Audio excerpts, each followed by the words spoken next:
Boa noite a todos. Olá, pessoal, estão me ouvindo bem? A gente já vai começar. Mandem um alô aí pra mim. Eu tô acompanhando vocês aqui pelo outro computador, vendo o chat. Tem uma galera aí no YouTube. Tudo ok aí? Bom, então vamos lá. Boa noite a todos. Eu sou a professora Patrícia Quintão, do Ponto dos Concursos. Bem, eu já trabalho no Ponto desde 2008 e é sempre uma grande alegria fazer parte dessa trajetória com todos vocês. Eu tenho alunos aqui do curso em PDF, tenho alunos, pelo que eu estou vendo aqui, da turma de elite, tenho os novos alunos que estão chegando e é sempre uma honra estar aqui, né, diretamente ao vivo com vocês. Bem, para quem não me conhece, então, eu já, no Ponto dos Concursos, eu trabalho aí com todos os projetos, então na turma de elite, nas aulas em PDF, no Ponto Recursos, eu sou coaching para concursos e, além disso, no âmbito externo, eu também atuo na área de tecnologia da informação, com foco mais em segurança, ok? Bem, eu também sou professora aí no MBA e participo aí dos órgãos que criam as normas de segurança no âmbito brasileiro e assim por diante. Bem, mas deixa um pouquinho a apresentação de lado e vamos ao que interessa. Eu vou compartilhar aqui com vocês a minha tela e eu vou ficar aí no cantinho para vocês poderem ir já me visualizando. Então hoje eu trago para vocês a revisão dos desesperados.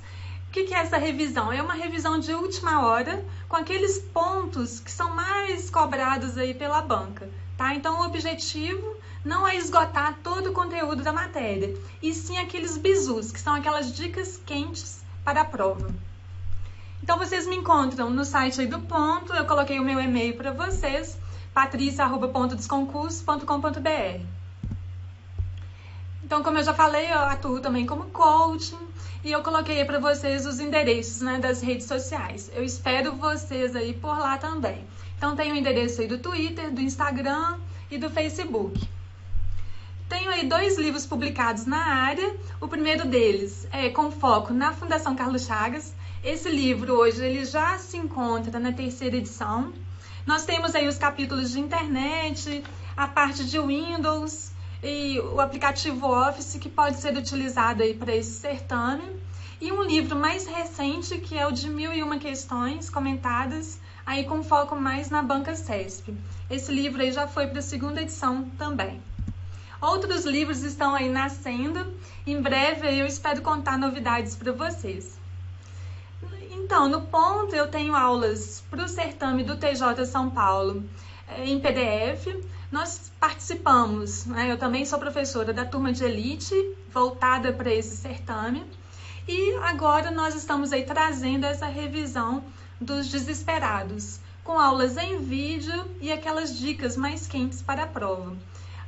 Hoje vocês ainda terão mais uma aula ao vivo com a disciplina de Direito da Pessoa com Deficiência. E é isso aí, pessoal. Vamos à luta com toda a garra, força de vontade. Eu tenho certeza que em breve vocês estarão conseguindo concretizar esse grande ideal, que é passar nesse concurso. Aí eu coloquei para vocês na tela o conteúdo programático da revisão dos desesperados. Na verdade é um curso bem dinâmico, tá? Ao vivo com a professora. E esse curso ele foi organizado em 2 aulas, além dessa aula demonstrativa. Eu coloquei para vocês o conteúdo programático da nossa disciplina. Então, o conteúdo ele está bem enxuto. A gente tem a cobrança do sistema operacional Windows 10, o Word 2016, o Excel 2016, correio eletrônico e internet. Na parte de internet, nós temos aqueles conceitos principais envolvendo o tema.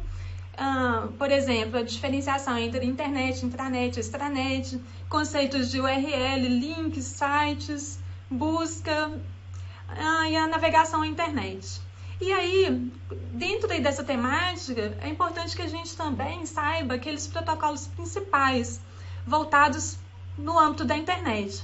Então, TCP/IP, os protocolos relacionados a correio eletrônico, os protocolos relacionados a protocolo de transferência de arquivos, o HTTP, HTTPS e assim por diante. E alguns temas atuais relacionados à internet. Eu vou passar alguns deles aqui nessa aula de hoje para vocês. Bom, mandem um alô para mim, só para eu ver se está tudo ok. Podemos continuar com essa velocidade. Se eu estiver indo aí muito rápido, é só vocês mandarem uma mensagem para mim que eu estou acompanhando aqui ao lado. Então, pessoal, rumo às questões de hoje. Eu vou colocar agora só a apresentação na tela. Eu vou tirar a câmera para a gente poder continuar.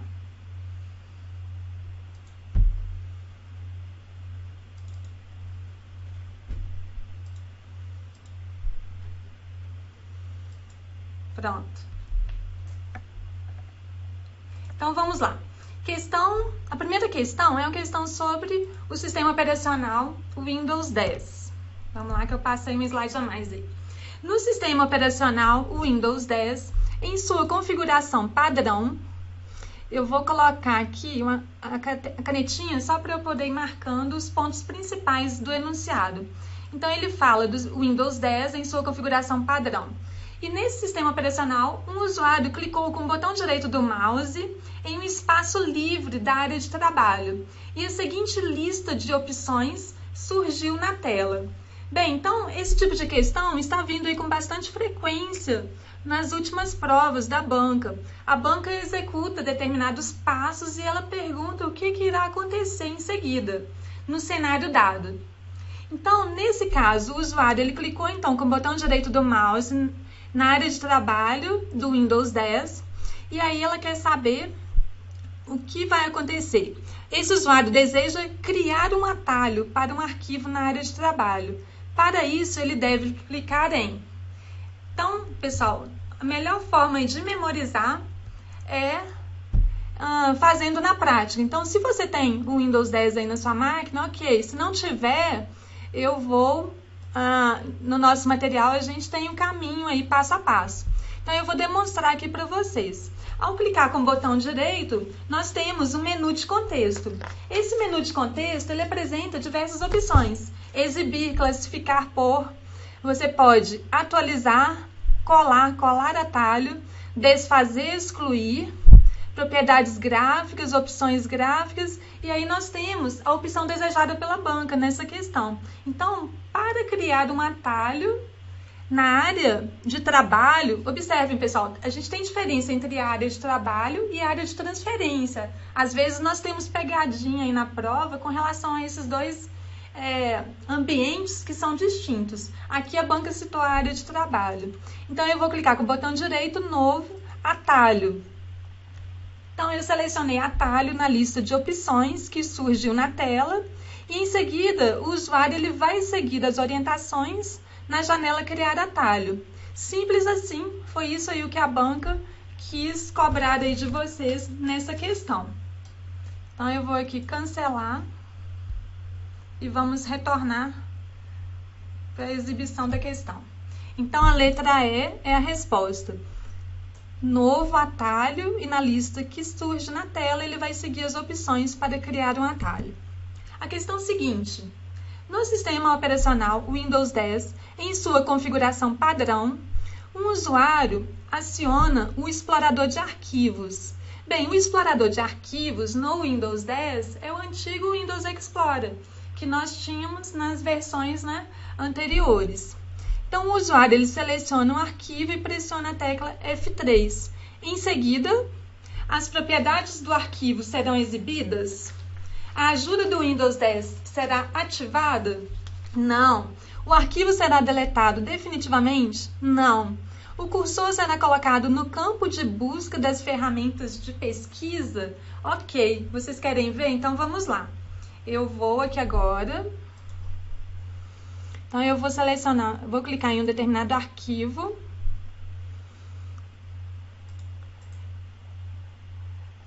Vou clicar com o botão direito. Desculpa. E vou clicar no F3. Vamos lá. Observem a caixa de ferramentas de pesquisa, que aparece logo aí no canto superior direito da tela, que é o que foi explorado nessa questão. Ok, pessoal? Bem, então eu gostaria de citar mais algumas questões e considerações aí nesse item. Vamos lá, imagina que eu queira renomear esse arquivo. Então vamos lá, eu vou selecionar, eu cliquei aqui para poder, botão direito, no menu que apareceu, renomear. Então eu vou colocar, por exemplo, a barrinha para a direita, ou a barra para a esquerda. Observe que ele já me mandou uma observação. Os nomes de arquivos não podem conter nenhum dos seguintes caracteres. Então ele exibe para vocês quais são os caracteres que não podem ser utilizados, ok? Então bastante atenção nesses caracteres, né? Porque isso aí às vezes, né, pode vir aí a ser cobrado na prova. E uma outra questão, pessoal, que é interessante mencionar, nós temos aí alguns caracteres coringa. Esses caracteres, eles funcionam como máscaras e eles podem ser utilizados para substituírem ocorrências nos resultados das pesquisas. Então, nós temos dois caracteres coringa nessa categoria, que são o asterisco e o ponto de interrogação, ok? O asterisco, ele vai substituir uma quantidade indeterminada de caracteres em uma pesquisa, enquanto que o ponto de interrogação, ele substitui apenas um caractere, qualquer que seja ele, ok? E uma observação importante aí nesse cenário não é possível usar caracteres coringa em um caminho. Então, se eu quiser colocar um caminho aí de um determinado arquivo, C2 arquivos de programa, asterisco, XL e assim por diante, isso aí não vai ser possível, tá? Não será permitido. E uma outra observação que eu queria passar para vocês nesse contexto é que o tamanho máximo para um arquivo vai depender da sua localização dentro do computador. Guardem isso, ok? No Windows, então, você tem aí 260 caracteres, considerando o nome do arquivo e todo o caminho de sua localização. Tá? Então, o tamanho máximo de caracteres que pode ser utilizado no Windows, isso aí já é válido a partir do Windows Vista, engloba o nome do arquivo e do seu caminho.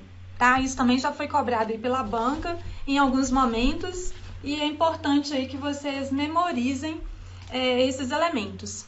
E um outro ponto importante nessa parte envolve a questão de movimentar arquivos segurando uma determinada tecla ou não.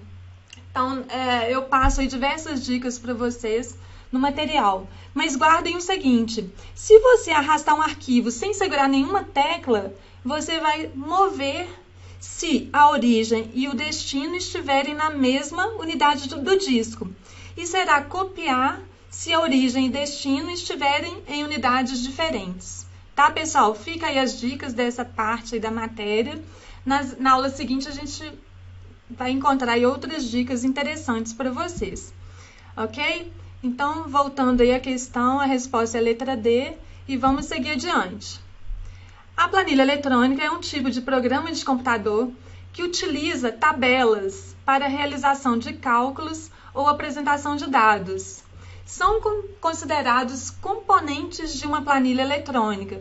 Então, dentre as opções aí, quais elementos são mais específicos aí de uma planilha eletrônica? E agora, então, eu vou sair da apresentação e a gente vai lá no Excel para eu poder passar algumas considerações. Então, nós temos aí uma planilha em destaque. Agora, lembrando que quando você cria um novo arquivo no Excel, esse arquivo ele vai receber o nome de pasta de trabalho. E observem que no Excel 2016, uma pasta de trabalho, ela já possui aqui uma planilha, ok? Nas versões anteriores, a gente tinha 3 planilhas. Então, aqui ele já abre uma planilha e se você quiser adicionar uma nova planilha, você pode clicar no mais, que aparece aí na tela, nova planilha e assim por diante. Bom, uma forma de você renomear essa planilha, você pode clicar com o botão direito sobre o título dela e selecionar renomear. Eu posso excluir, se eu clicar em excluir, e vamos voltar então. Você pode mover ou copiar essa planilha. Então, eu posso criar uma cópia dentro aí do mesmo arquivo, ou então selecionar uma outra pasta e enviar esse arquivo para essa pasta atualizada, né? Que seria para um outro arquivo. Quando um usuário ele cria uma planilha, observe então que a tela do computador ela foi dividida em linhas e colunas. Isso aí forma uma grade para vocês. A interseção de uma linha com a coluna nos dá o quê? Uma célula. E cada célula possui um nome ou um endereço que destaca essa interseção entre linhas e colunas. Aqui, por exemplo, eu destaquei a célula H4. Observe aqui que ele colocou na caixa de nome o endereço dessa célula. E logo à direita eu consigo aí digitar valores ou fórmulas para essa célula, ok?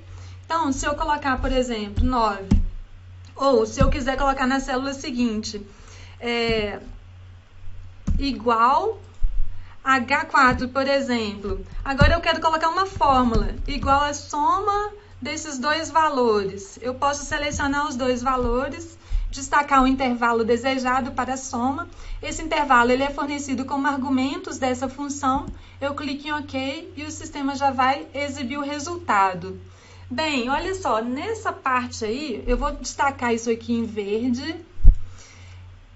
Observe que eu visualizo aí na tela o valor 18, mas na barra de fórmulas eu tenho a fórmula que foi aplicada nessa célula. Então, dependendo da questão, a banca pode sugerir determinados valores, mas é preciso ficar atento à barra de fórmulas que vai te indicar o significado, o que realmente foi digitado e exibido aí nessa célula, ok? Bom, eu posso aumentar o tamanho da coluna, aumentar o tamanho das linhas. Ó. Observe que eu coloquei o cursor entre as linhas divisórias, entre uma coluna e outra. Quando apareceu essa seta com pontas duplas, né, para a direita e esquerda, eu arrasto e eu consigo fazer a movimentação, ok? Então, um outro ponto. Então, nós temos aí que a célula é a interseção entre uma linha e coluna. Um arquivo ele é chamado de pasta de trabalho. Esse arquivo, por padrão, ele já possui uma planilha, ok? E no Excel, então, nós vimos que as células de uma planilha, elas podem conter resultados de cálculos. Então, aqui eu tenho um determinado cálculo e os resultados. Você pode ter determinados valores e assim por diante. A linguagem utilizada no Excel para esse ambiente aí de fórmulas, para você trabalhar com programação dentro aí dessa estrutura, é chamado de Visual Basic for Applications, ok? O pessoal está pedindo para aumentar aí o tamanho da tela. Ok, pessoal, vamos lá, continuando então. Então, as fórmulas são essas equações que você vai criar, né? E sobre os valores, então, de uma planilha. Ok? Até aí tudo bem, pessoal? Então, quais são os elementos principais destacados na questão? A questão cita... deixa eu recuperar ela aqui para a gente ver. Deixa eu voltar aqui. Então, a questão citou cabeçalho, quadro, ilustrações. Não, isso não é um ponto importante aí da planilha eletrônica. Título, número, cabeçalho, também não. Os pontos mais importantes aí que eu destaquei foram a célula, então os valores e fórmulas. Então, a letra D é a resposta dessa questão. Ok, pessoal? Podemos continuar aí? Vamos lá. Eu coloquei algumas dicas aí, depois vocês podem ler em casa, tá? Então, continuando. A questão seguinte é uma questão que envolve a utilização de fórmulas em uma planilha do Excel, ok? Então, vamos lá. Considere a seguinte fórmula colocada na célula A5 dessa mesma planilha. E aí ele tem Continum A1, C3, 48, 49 e 50. O que é isso, professora?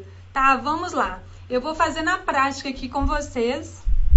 Eu prometo que eu vou criar um curso aí no ponto só de Excel para a gente poder fazer tudo aí na prática e desmistificar esse medo aí que vários alunos têm, né, de planilhas eletrônicas. Então, vamos lá. Me ajudem aí. 48. Eu vou colocar o cenário aí da questão. 49, ó. Tô digitando aqui diretamente. 47. 48. 49, tô acabando, ok? 49, 52. E para o pessoal da área fiscal, eu vou fazer um curso avançado, tá? Isso aqui para a área fiscal é bem superficial. Bom, pessoal, eu vou excluir esse texto, eu marquei as colunas, selecionei as colunas por inteiro, botão direito e excluir, tá? Para poder limpar aquele texto e agora mostrar para vocês o cenário da questão. Então, considere a seguinte fórmula colocada na célula C5, não, na célula A5. Então, ó, eu vou para a coluna A na linha 5. Eu vou deixar em destaque aqui só para vocês diferenciarem essa célula, ok? Então, aqui a banca escreveu igual a conte. Observe aí que no momento em que eu comecei a digitar a função, o sistema já me mostrou, né, um lembrete das funções disponíveis que começam com essas iniciais. Então, conte, ponto. A banca colocou a palavra continuum sem acento. Será que isso vai ficar correto ao final? Então, vamos lá. Eu vou digitar igual a banca colocou na questão. Então, continuum, A1, 2 pontos, C3. Quem me fala o que significa esses 2 pontos aí? Podem digitar aí enquanto eu vou digitando o restante da fórmula. 48, 49, 50, fecha parênteses. Ok, pessoal? Olha só, a banca ela destacou A1, 2 pontos, C3. Isso indica um intervalo. Então, o intervalo, ele tem esses 2 pontos entre a identificação aí das células disponíveis aí nesse intervalo. Então, vamos lá. Eu quero aplicar a função conte.num e eu tenho como argumentos o intervalo de A1 até C3. Eu vi que alguém já falou. Se fosse ponto e vírgula, seria no lugar de até a palavra e, então seria A1 e C3, mas não é o caso aí desse cenário. E ele colocou mais argumentos, 48, 49 e 50, que estão entre ponto e vírgula. Então eu vou teclar Enter agora e observem que não deu erro. E o que apareceu na barra de fórmulas? Conte.num com acento. Então, eu digitei conte.num sem acento, como a banca colocou na prova, e ela própria, né, o próprio Excel, ele substituiu pelo nome correto aí da função, que tem o acento. E aí, vamos continuar. O que significa, então? Ó, eu cliquei aqui, eu vou teclar o ESC para voltar. Eu vou dar um clique duplo aqui para eu poder visualizar de novo essa fórmula. Ou eu posso também pressionar o F2. Tá? O F2 ele entra no modo de edição da fórmula. Então, pessoal, continuum, guardem isso. É uma função que vai contar o número de células que estão preenchidas com números em um determinado intervalo. Então, eu só quero saber as células que têm números e apenas números. Então, vamos lá. Quantas células eu tenho no intervalo de A1 até C3? Eu vou marcar esse intervalo aí para vocês, ó. Eu vou marcar em vermelho os números que estão nesse intervalo dado. Então, eu tenho aí 3 mais 3 mais 3, né? Eu tenho 9 valores, só que a função, ela ofereceu mais argumentos para você. Então, até aqui eu já teria 9, ela deu o número 48, então eu tenho mais um valor, 49 mais 1, 50 mais 1. Então, 9 mais 3, eu terei como resultado o número 12, ok? Então, o resultado aí será a soma do número de células que estão preenchidos nesse intervalo dado de A1 até C3, mais esses 3 valores que foram oferecidos aqui como argumentos, tá? O que exibirá, então, o resultado 12. Então, pessoal, isso vale para qualquer fórmula. Eu começo a digitar, por exemplo, a função, o nome da função, e ele já me exibe um assistente aí que vai mostrando as funções que começam com esse nome. Então, função soma-se, que é muito cobrada aí pela banca, soma-sis, tá? Na próxima aula eu vou fazer essas funções aí mais complexas. Hoje a gente já vai ver mais uma aqui. A função si, ok? A função maior, temos aí a função maiúscula, média, o médio de mediana, tá? Então, essas funções aí são bastante cobradas pela banca. Então, se você quiser testar em casa, você pode fazer essa simulação, como eu fiz aí com vocês. Então, vamos voltar aí para a nossa tela. Então agora ficou fácil, né? Já dá para gabaritar esse tipo de questão na sua prova. Continuando então, a questão seguinte. Na planilha eletrônica Excel, a referência à célula acompanhada de 2 símbolos de cifrão, por exemplo, cifrão F, cifrão 4, significa que, caso a fórmula seja copiada em outra célula... Então essa questão é muito fácil, mas eu coloquei aqui para vocês não esquecerem, porque isso aí, vez ou outra, vem na prova e esse tipo aí de conhecimento pode ser aplicado em qualquer função e mesmo nas funções mais complexas que virão aí na sua prova. Então a gente tem que linha e coluna permanecerão fixas. Eu tenho então o endereço absoluto. O uso do cifrão irá fixar a coluna ou a linha, ou ambos, a linha e a coluna. Então, quando você tem esse endereço fixo, ao copiar essa célula para um outro destino, ela não será alterada. É isso que a banca quis dizer para vocês. Então, vamos lá, olha só.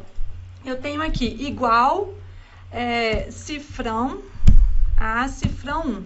Eu fixei a célula A1 nesse endereço aí. E aí eu quero, então, copiar esse valor que está disponibilizado em E1 e eu vou colar esse valor aqui na célula E5. Então, vamos ver o que tem lá em E1. Igual a cifrão A, cifrão 1. É um endereço absoluto, ok? Então, no destino, eu vou manter o mesmo endereço, porque eu fixei a coluna e eu fixei a linha. Então, observe aí que ele escreveu da mesma forma. Agora, vamos fazer diferente. Eu só vou escrever aqui, ó, endereço absoluto. Agora, vamos fazer um exemplo aqui com endereço relativo. Igual a 1, eu não fixei nada, tá? O valor vai ser o mesmo, porque ele vai exibir a célula A1, só que eu vou copiar essa célula aqui para G5, Ctrl V. Observe que mudou o valor. Então, vamos ver o que está escrito aqui, ó. Em G1 eu tenho igual a 1, eu não fiz uso do cifrão, então esse endereço é um endereço relativo.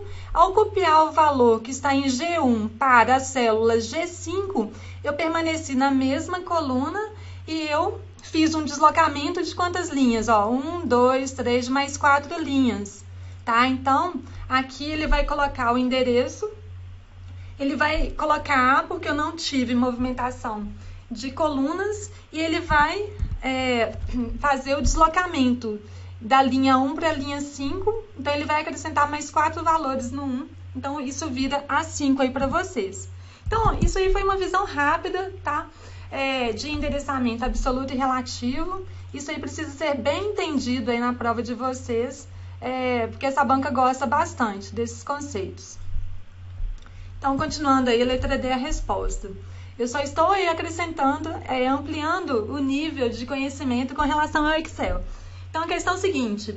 Observe a planilha exibida a seguir, sendo editada por meio do Excel 2016, em sua configuração padrão. Então, eu tenho aí essa planilha, então ela tem essas células preenchidas. Assinale a alternativa que contém o valor que será exibido na célula C1, ok? Após esta ser preenchida com a fórmula. Então, aqui eu já tenho uma fórmula mais complexa. Então, eu vou utilizar nesse momento a função se, ok? Quem lembra aí o que essa função faz, né? Eu coloquei aí um bizu para você. Então, a sintaxe dela é o seguinte: se um teste lógico, depois desse teste lógico vem o ponto e vírgula. Se esse teste lógico for verdadeiro, o valor que vai ser exibido na célula virá logo a seguir, tá? Se ele for falso, a função mostra aqui o valor que vai ser exibido se for falso, o teste lógico, ok? Então, esse valor, se falso, é a resposta que a função vai apresentar se esse teste lógico aqui for falso. Então, vamos verificar o cenário. A banca deu, se A1, que é o teste lógico, for maior que 0, então, se esse cenário aí for positivo, A1 maior que 0, na célula será exibido que a média de B1 e B4. Por que é B1 e B4? Tem um ponto e vírgula aqui ao invés dos 2 pontos, que indicam o intervalo. Então, muita atenção aí, pessoal. Agora, se esse teste lógico for falso, será exibido aí para vocês... deixa eu colocar a canetinha aqui, ó. Então, se o teste lógico for falso, será exibido na célula onde essa fórmula foi inserida o valor de maior A1, 2 pontos A4, 2. Eu vou explicar o que é isso, ok? Então, o teste lógico, vamos ver qual que é o valor de A1. Eu vou voltar aqui. A1 é 0. 0 é maior do que 0? Não, pessoal, 0 é igual a 0. Então, a gente vai cair na opção em que o teste lógico ele é falso, e aí será exibido nessa célula onde a fórmula está localizada o resultado da aplicação de quê? De maior, disso aqui, ó, que eu vou destacar para vocês. Então, como que a gente vai interpretar a função maior nesse cenário, ok? A função maior, ela vai retornar o maior valor de um intervalo, de acordo com uma ordem de grandeza dada. Bom, se eu tivesse colocado maior A1 até A4, ok? Eu pegaria o maior valor desse intervalo de A1 até A4. Nesse caso seria, ó, de A1 até A4, qual é o maior valor? 5, ok? Só que não foi isso que a banca colocou. Ela quer o segundo maior valor. Observe aqui que ela colocou uma ordem de grandeza nessa função. Então, aqui esse 2 aqui indica que ele quer o segundo maior valor desse intervalo de A1 até A4. O segundo maior valor vai ser o 3, ok? Então, o resultado aí vai ser o valor se falso, então a gente tem aí o 3. Precisaria executar o cálculo da média nesse cenário? Não, tá? Mas só para revisar, o que a função média ela faz? Ela vai retornar a média aritmética simples dos valores que estão liberados aqui como argumento da função, tá? Então, eu tenho como argumentos dessa função B1 e B4, ao ponto e vírgula aqui indicando E, tá? Então, a média de B1, ó, B1 tá aqui, e B4 é a soma dos valores que foram liberados como argumentos. Então, 4 mais 6, 10, dividido pelo número de valores. 10 dividido por 2 vai dar 5. Tá? Mas não precisaria calcular a média. Bastaria aí nesse cenário verificar o teste lógico e visualizando que esse teste lógico ele foi falso, então a gente já iria checar qual é o valor se falso dado aí pela banca. Continuando, pessoal, no Word 2016 são elementos gráficos do tipo Smart Art que podem ser inseridos em um documento, tá? Então, quais são os elementos? Eu já coloquei aqui para a gente poder adiantar. O Smart Art é justamente um recurso aí que nós temos no Word que nos permite, então, oferecer essa representação visual das informações. Então, eu consigo representar um processo, a hierarquia, eu consigo representar círculos, pirâmides e assim por diante. E você pode, então, representar a informação escolhendo o formato adequado. E aí a banca está querendo saber quais os elementos que você pode inserir no Word Art, que foram esses, ó, processo, ciclo e hierarquia, tá? Então, a letra D vai ser a resposta aí dessa questão, tá? Imagem online já não tem, forma não tem, a gente tem outros, né? Nós podemos colocar aqui, considerar a lista, a relação, matriz, pirâmide e imagem, tá? Memoriza isso aí que isso já caiu mais de uma vez aí pela banca. Essa questão seguinte, apesar de ser de outra banca, eu resolvi colocá-la para vocês, tá? Dentro aí do contexto de internet, a gente pode... E a gente tem visto aí a cobrança do HTTPS, tá? Então, essa questão é uma questão que já vem em outras bancas, mas a VUNESP ainda não cobrou e é típica, né, de ser cobrada aí pela banca, envolvendo conceitos de navegação e internet, tá? Então, vamos lá. Sempre que um acesso envolver a transmissão de informações sigilosas, é importante que um funcionário da Copergás se certifique do uso de conexões seguras. Então, falou em conexão segura, a gente já vai lembrar lá do HTTPS, de certificados e assim por diante. Mas a banca está indo além aqui nessa questão. Indica uma conexão segura quando o endereço do site começa com HTTP? Não, eu já posso eliminar essa assertiva, letra A.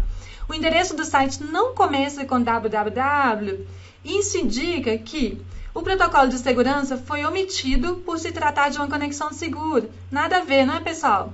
Um símbolo do site, logotipo, é apresentado próximo à barra de endereço e ao passar o mouse sobre ele não há detalhes da identidade do site. Na conexão segura você tem esses detalhes.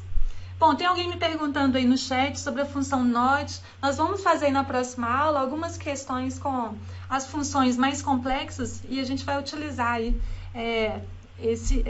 essa função, tá?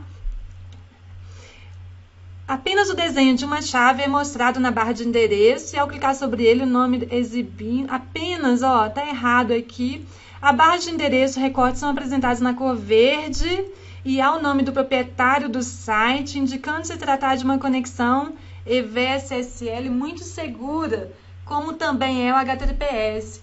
Bom, pessoal, aqui a letra E é a resposta. Mas, professor, o que é isso, né? Vamos lá, então. Conexão padrão, ela não provê requisitos de segurança. Alguns indicadores aí para vocês. HTTP, é o endereço do site. Em alguns navegadores, esse protocolo é HTTP. Por seu padrão, ele não vai ser exibido, então ele pode ser omitido da barra de endereços. Um símbolo do site, logotipo, é apresentado próximo à barra de endereço. Ok? E ao passar o mouse sobre ele, não é possível obter detalhes sobre a identidade do site, tá? Então, a gente não teria detalhes aí para ser exibidos na conexão padrão. A conexão segura é utilizada na transferência de dados sensíveis. Então, ela provê requisitos de segurança. Você já tem, então, a utilização do HTTPS, nós já temos aí o desenho de um cadeado fechado sendo exibido, tá? Na barra de endereços. E ao clicar sobre esse cadeado, eu já teria aí informações sobre o certificado digital em uso, tá? E outra coisa, um recorte colorido, que pode ser na cor branca, aqui eu tenho a cor azul, ó, ou azul, indicando o quê? O nome do domínio do site, tá? E esse nome ele vai aparecer ao lado da barra, ele pode aparecer tanto à esquerda quanto à direita. Ok? E ele, se você clicar sobre ele também, você tem detalhes sobre a conexão e o certificado digital. Bem, mas esse aí não é ainda, essa explicação ainda não mostra o resultado da questão. Então, a questão citou a conexão segura com o uso do certificado EVSSL, que vai conferir o maior grau de confiabilidade no que diz respeito à identidade do site e identidade do dono desse site, tá? O que foi mencionado lá na letra E está correto. Então, esse tipo de certificado, ele é bem interessante, ele ajuda a proteger contra aqueles ataques de phishing, tá? Que a gente já viu lá em segurança. E aí você tem algumas outras características. Observe aqui que a barra de endereço e o recorte aqui já aparecem na cor verde, tá? E você tem, então, o cadeadinho fechado, o nome do domínio. E você tem no recorte o nome da instituição dona do site, ó, exemplo limitada, tá? Exemplo limitada. Então, isso já indica a utilização dessa conexão segura com EVSSL. Então, a letra E é a resposta aí dessa questão, ok? A questão seguinte, as empresas estão cada vez mais necessitando centralizar suas informações e melhorar os métodos de comunicação interna para reduzir custos. Então, o que a gente pode utilizar nesse cenário? A intranet. A intranet nada mais é do que uma rede corporativa interna à organização que utiliza os mesmos serviços e protocolos da internet, só que dentro da organização.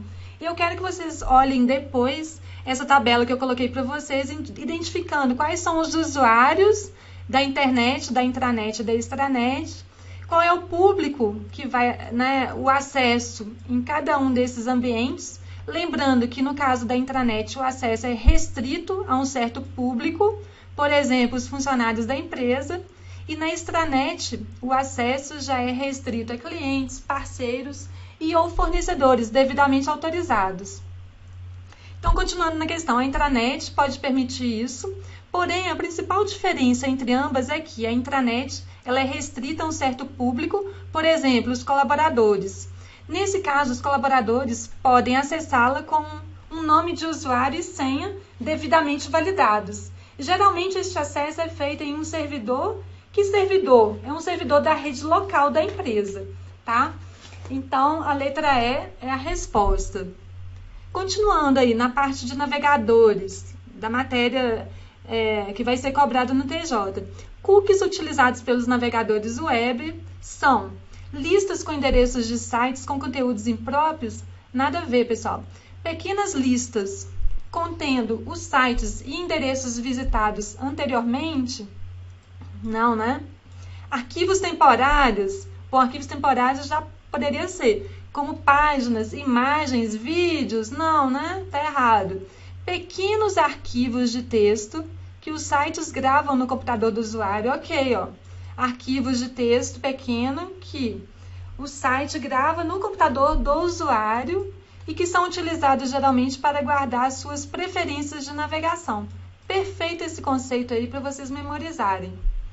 Listas dos downloads efetuados pelo usuário? Não, nada a ver, tá? Então, guardem isso aí para mim.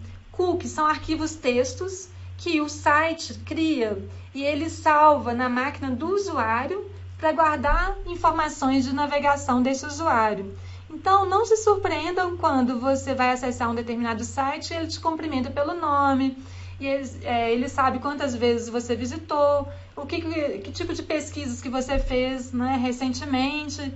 Então, por exemplo, alguém foi lá e pesquisou concurso TJ São Paulo e de repente começa a aparecer várias propagandas aí de cursos voltados para o TJ, né, de informações aí sobre o TJ. Isso tudo porque ele pôde visualizar suas informações de navegação pelos cookies. Então, a letra D é a resposta dessa questão. Para frente, pessoal, vamos lá. Vou falar um pouquinho sobre correio eletrônico. Então, na parte de correio eletrônico, o que eu quero que vocês memorizem? Quais são os principais protocolos relacionados a correio eletrônico? Então, dentro aí desse cenário, nós temos... Deixa eu só colocar aqui, câmera mais tela. Eu vou voltar aqui para eu aparecer aí com vocês um pouquinho. Então, vamos lá. Quais são os principais protocolos relacionados a correio eletrônico? Então, nós temos aí o SMTP, que é um protocolo de transferência de mensagens de correio eletrônico. Tá? O SMTP ele não vai descarregar essas mensagens para sua máquina. E aí nós temos o POP3, que é um protocolo que nos permite transferir uma mensagem que se encontra lá no servidor de correio eletrônico para o seu computador. Tá? Então, se você posteriormente não estiver conectado à internet, você mesmo assim vai conseguir ter acesso às suas mensagens a partir de um programa cliente de correio eletrônico, como o Outlook, o Mozilla Thunderbird, o Outlook Express, né? E outros. O IMAP já é um protocolo de acesso e ele permite acesso às mensagens que estão diretamente lá no servidor de correio. Então, com o uso do IMAP, as mensagens elas não estarão vindo para o seu computador. Tá? Você acessa as mensagens e elas permanecem lá no servidor sem de lá serem movidas para a sua máquina. Então, guardem essa diferenciação. E o webmail me permite, então, acessar as mensagens que estão no servidor de correio eletrônico a partir de qualquer computador que esteja ligado à internet. Então, eu posso ter as minhas informações no webmail do Gmail, por exemplo, e aí eu posso acessar as mensagens da Patrícia armazenadas nesse servidor no meu ambiente de trabalho, na minha residência, no meu celular, né, em qualquer parte aí em que eu tenha acesso à web, ok? Então, a partir de um browser, de um navegador web, eu conseguiria ter acesso a essas informações. Então, no webmail, a mensagem ela se encontra no servidor e não no seu computador, tá? Eu posso configurar para acessar as mensagens no servidor e também descarregar as mensagens para minha máquina. Isso eu faria por onde? A partir do meu programa cliente de correio eletrônico. Tá? E aí eu usaria o POP3 para descarregar as mensagens e pediria ao ambiente lá, na minha configuração de conta, para ele deixar uma cópia das mensagens no servidor também. Então, eu poderia utilizar as duas formas, tanto o programa cliente de correio quanto o webmail. E aí, pessoal, mais dois conceitos aí que são, de vez em quando, vem em prova. Guarde o seguinte, MTA vem de transferência, Mail Transfer Agent, é um agente de transferência. Quem faz a transferência de correio são os servidores de correio eletrônico. E o MUA é o Mail e User Agent. Então, aqui a gente vai lembrar de usuário. O que o usuário utiliza? Um programa cliente de correio eletrônico. Nesse caso, o Thunderbird, o Outlook, tá? E outros. Então, vamos lá. Uma questãozinha aí sobre correio. O usuário Renato preparou uma mensagem de correio eletrônico usando o Outlook 2016 em sua configuração padrão e preencheu o seu próprio endereço no campo para. Ao clicar em enviar o Outlook, então imagina o seguinte, o usuário Renato ele criou uma mensagem de correio e no campo para ele informou o seu próprio endereço de correio eletrônico. O que vai acontecer? Então, no momento em que ele está criando essa mensagem, ele pode salvar essa mensagem na pasta de rascunhos e aí vamos supor, ele resolveu enviar a mensagem, então ele vai clicar no botão enviar. A partir daí, o que acontece? Essa mensagem ela passa pela caixa de saída e vai ser encaminhada para o destinatário. Nesse caso aí, desse cenário, o destinatário é o próprio Renato. Então, essa mensagem, além de ficar armazenada na pasta de mensagens enviadas, ela também vai chegar na caixa de entrada desse usuário, ok? Então, nós temos aí que a resposta é a letra B. Ao clicar em enviar, o Outlook envia a mensagem que fica armazenada em ambas as pastas, e-mails enviados e caixa de entrada. É só lembrar do contexto aí que vocês utilizam, que fica mais fácil para vocês acertarem questões desse tipo. Questão seguinte, do Internet Explorer 11. Bem, pessoal, eu costumo, às vezes, colocar os conceitos do Internet Explorer 9, 10, 11, são conceitos, os conceitos que são cobrados em provas, geralmente são aqueles conceitos similares nessas três versões. Então, se você aprende uma, você já está garantindo boa parte aí do conhecimento da questão mais nova, que a banca ainda pode colocar as versões anteriores, tá? Apesar de que está sendo cobrado o Windows 10. Então, no Windows 10 você já vai ter o Internet Explorer 11. Mas ela não amarrou a parte de navegação do edital ao Windows. Então, qualquer dessas versões aí podem ser cobradas. Então, vamos lá. Então, ele quer saber o seguinte, o que eu faço, o que vai acontecer quando você clica no item que está sendo apontado por esse triângulo. Ok? Então, vamos lá. Eu posso até pegar aqui Internet Explorer, eu deixei ele aberto aqui na tela, tá?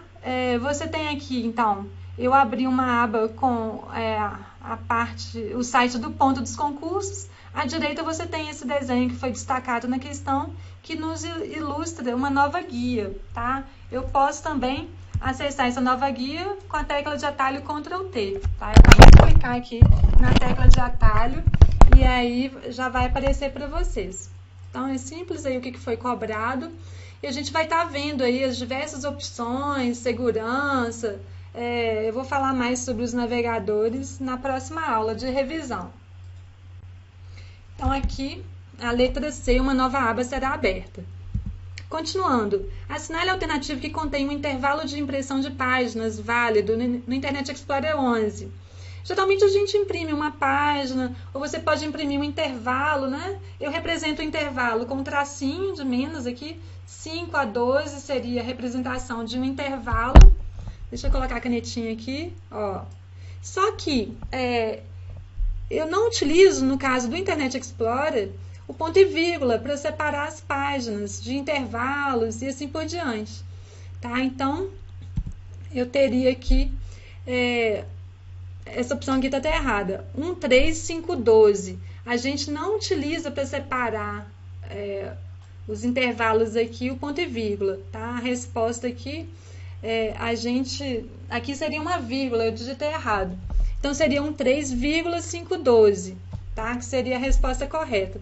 Mas aqui eu teria 1, 3 que estaria correto, tá? Aqui eu já tenho uma opção errada, ó, eu não posso pôr ponto e vírgula, não posso, ó. Então, a gente já elimina a letra A, a letra B. Aqui eu escrevi errado, eu já elimino também. Então, sobrou a letra E. Mas se eu tivesse colocado como veio na prova, a letra C seria a resposta. Então, mas guardem isso que eu coloquei aqui na ilustração para vocês, tá? Você vai separar as páginas ou intervalos no Internet Explorer com a utilização da vírgula, tá? Então, pessoal, continuando aí, mais alguns itens para a gente poder fechar a nossa aula. Tá tudo ok aí? Tem gente aí falando do vídeo. Mandem um alô aí para mim. Ó, vocês podem assistir aí pelo YouTube, tá? Que está sendo também exibido por lá. Continuando então. Eu estou acompanhando aqui ao lado, está tudo ok. Deep Web, então esse conceito está ligado aí à parte de internet. Então, todas aquelas páginas que as ferramentas de busca conseguem localizar hoje são páginas indexadas. E aí essas páginas encontram no topo aí dessa imagem que eu ilustrei para vocês. Mas de forma bem profunda a gente tem a Deep Web. Então, nesse cenário da Deep Web, você tem páginas que são protegidas, são sites protegidos por senha, criptografados, e somente quem sabe o endereço desse site vai conseguir chegar até lá. Ou você vai ter que utilizar mecanismos de busca específicos para chegar na Deep Web. Tá? Mas a maior parte das páginas hoje disponibilizadas na internet estão aí na web profunda. Então, a gente tem cerca de 7,9 zettabytes de informações, né? Ao passo que no topo aí a gente tem um conteúdo bem mais singelo, né? E limitado de informações. Então, guardem que as ferramentas de busca possibilitam que você encontre páginas já indexadas. Caso contrário, elas não irão aparecer na pesquisa, tá? E aí, um outro termo que eu queria trazer para vocês é o do BYOD. Então, aqui eu tenho um funcionário que leva para o seu ambiente de trabalho equipamentos pessoais, o seu laptop, o seu smartphone, o seu tablet, e ele começa a utilizar esses equipamentos pessoais na rede da empresa, tá? Ele utiliza esses equipamentos profissionalmente no seu ambiente de trabalho. Esse aqui é o conceito aí do BYOD, que vem sendo cada vez mais utilizado nas organizações. Então, o que a empresa ganha com isso? A vantagem, economia com a compra de dispositivos. Então, o usuário ele vai estar mais familiarizado com o equipamento. E o funcionário, às vezes, ele tem um equipamento até superior, em casa, até superior ao equipamento que ele utiliza no ambiente de trabalho.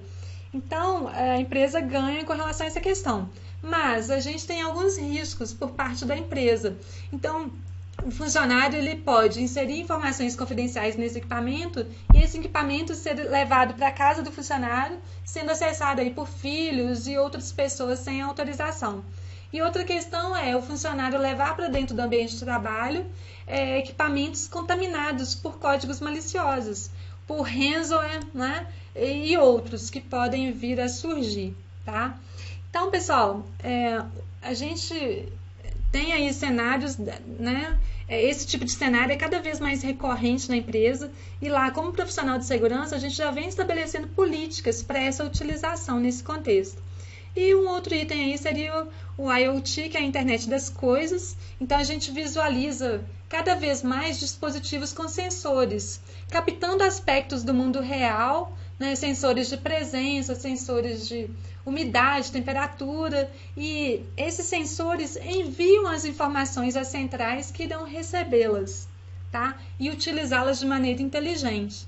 Então, eu posso ter aqui a babá eletrônica, que visualiza lá as imagens do meu filho no berço, e eu posso monitorar esse dispositivo à distância. Então, eu tenho lá uma comunicação com a internet de fora da minha residência, eu consigo ter acesso a essas informações. Mas todo cuidado é pouco quando se diz respeito à segurança, né? Porque um hacker pode invadir essa câmera e exercer controles aí sobre ela, né? O que não seria agradável para mim, tá? Então, pessoal, não limite os seus sonhos. Então, finalizando aí, como eu também sou coaching, né? Eu faço esse trabalho aí com os alunos de coach para concursos. Então, a gente trabalha motivação, foco, técnicas de estudo apropriadas para você poder memorizar as diversas disciplinas e cumprir os tempos e prazos, né, que lhes são dados. Então, quanto mais você sonha, mais longe você chega. Então, eu quero que vocês tenham um objetivo. Qual é o objetivo? Né? Por que vocês estão aqui agora assistindo a aula? Por que vocês estão empenhados e dispostos aí, né, a ter um tempo para poder realizar, né, algum objetivo maior? Qual é o seu objetivo? Tá? Então, quando eu faço um trabalho de coach, a primeira coisa que eu pergunto aí para os meus alunos: aonde você quer chegar? materialize aí o seu sonho, visualize uma imagem que você se encontra nesse sonho e consegue identificá-lo sendo realizado no seu dia a dia, tá? Então, quanto mais você sonha, mais longe você chega, tá? Os seus pensamentos atuais estão criando a sua vida futura. Eu sempre fui uma pessoa muito positiva e, né, eu consigo ir vendo os meus sonhos sendo materializados. Então, quando eu resolvi, por exemplo, comprar o meu apartamento, eu não tinha lá o dinheiro apropriado, mas eu fui lá, visitei, visualizei o que eu queria e, num determinado momento, eu vi esse sonho sendo concretizado, tá? Hoje eu moro aqui no apartamento dos meus sonhos. Então é isso, visualize você sendo aprovado no seu concurso, visualize você com a sua família, né? Que isso vai fazer diferença em sua vida. Pessoal, tá aí o cupom, caso vocês queiram aí assistir a revisão, né, dos desesperados. A revisão dos desesperados, ela vai trabalhar as questões da banca com foco aí no que é mais cobrado e dando esses bizus aí a partir dos aplicativos que estão sendo exigidos na sua prova. Então o Ícaro já colocou aí para vocês um cupom que eu pedi para ele de 15% de desconto no curso. Então, se você aí gostou da apresentação e quer continuar a ter essas dicas mais quentes aí para a prova, vai lá, faça a sua inscrição, porque esse bônus aí ele tem um tempo de validade, tá? Então é isso. O que te leva ao sucesso? A paixão pelo que você faz, o seu trabalho duro, árduo, o foco no seu objetivo, aquela persistência, a força de vontade, né, para ficar aí numa hora dessa assistindo uma aula super legal aí com a professora Patrícia. Vem mais uma aula em seguida aí que eu tenho certeza que vocês irão gostar e vai ser um diferencial para vocês na hora da prova, tá? E no mais, a confiança, o seu esforço e a sua determinação. Eu arrepiei aqui só de pensar nisso e vendo aí, visualizando vocês sendo aprovados nesse certame. É isso, pessoal. Eu passo a palavra agora para o meu grande amigo aí que vai falar sobre a parte, né, seguinte voltada para o TJ São Paulo. E eu tenho aí mais 2 minutinhos, né, para vocês, para visualizar o feedback aí de vocês.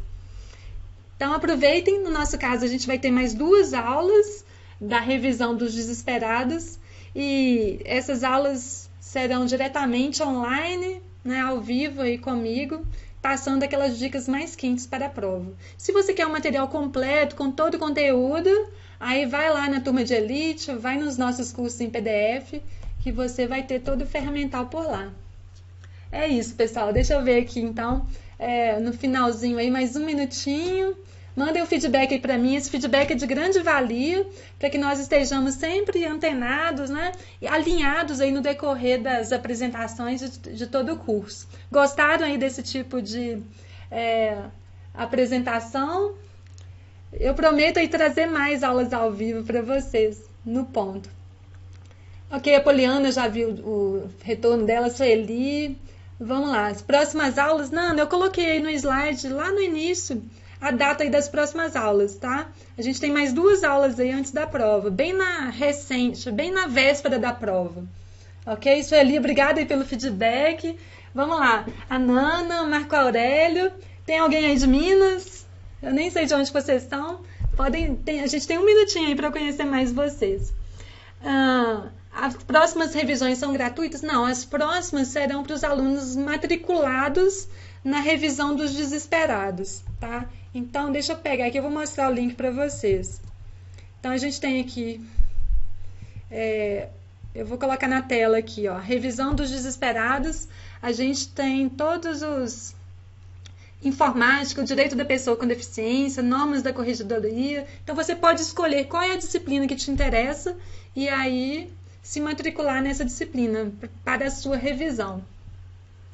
Ok, Nana, Sueli. Ok, pessoal? Então é isso aí. Bom, foi um prazer estar aqui com vocês. Espero que vocês tenham realmente gostado.